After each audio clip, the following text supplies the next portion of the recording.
go on a niche podcast like The Art of Charm, and I sell a ton more books than if I go on a big broadcast TV show. Are you seeing that trend with your customers and your clients? Certainly, a lot of top executives would love to go on Joe Rogan, but don't necessarily want to take the time to, fly to New York to be on the CBS morning show on a Saturday morning for 3 minutes. You're exactly right about that. And that even with the magazine, when we launched, years and years ago, when I took over Newswire, they had people would constantly ask, where can I buy a print copy? And now everybody realizes the print magazine is, even most of the major magazine companies, a huge percent of them are getting rid of the print, not only to save on paper and production costs, but because if you're on a magazine that is set up properly, where they're linking to your site with a do follow search engine optimized web page, they got a link, do follow link to your site,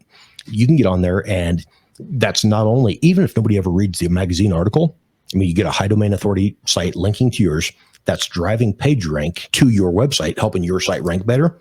So whatever terms you're searching, whatever terms that you're hoping people are landing on your page for, enough of those type of articles help your site to rank higher and push you past the competition. But yeah, again, I've flown over the country doing different TV and radio, and even radio where they're syndicating the video stream. But if they're not creating that dedicated web page, I typically don't see. I told you earlier, I'm doing up to 6 podcasts a day as a guest.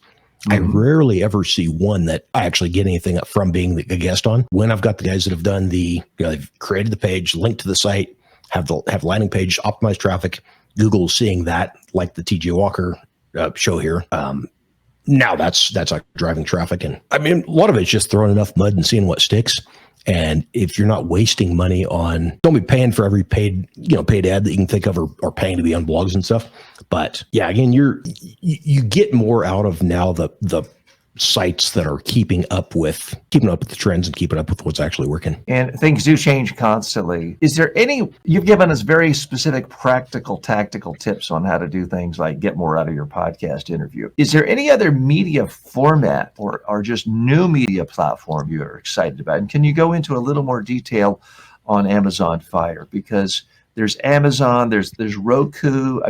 These days, pretty much anyone could start. I've even thought about it 6 months ago, and the more I came up with it, it seemed like a waste of time. But anyone can create their own fast TV network, free advertising supported TV network, yep, and get up on Roku and get up on, I guess, Amazon Fire.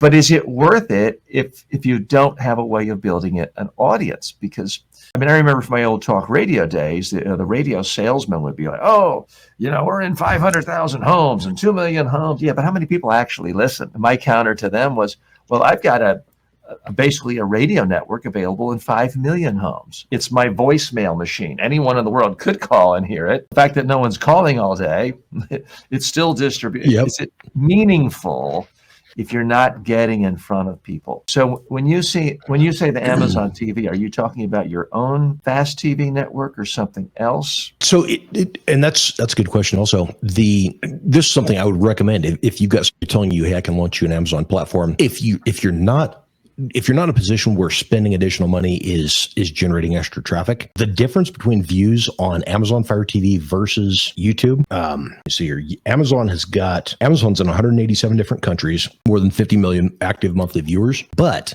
if you're launching your own show on there, we launched this back in 2018, 2017. But for Amazon, if I was going to say YouTube free versus Amazon and the money that costs to have your own platform, I would absolutely choose YouTube. If they were the same price, if both of them were free, I would still choose the YouTube platform over Amazon, the paid Amazon Fire TV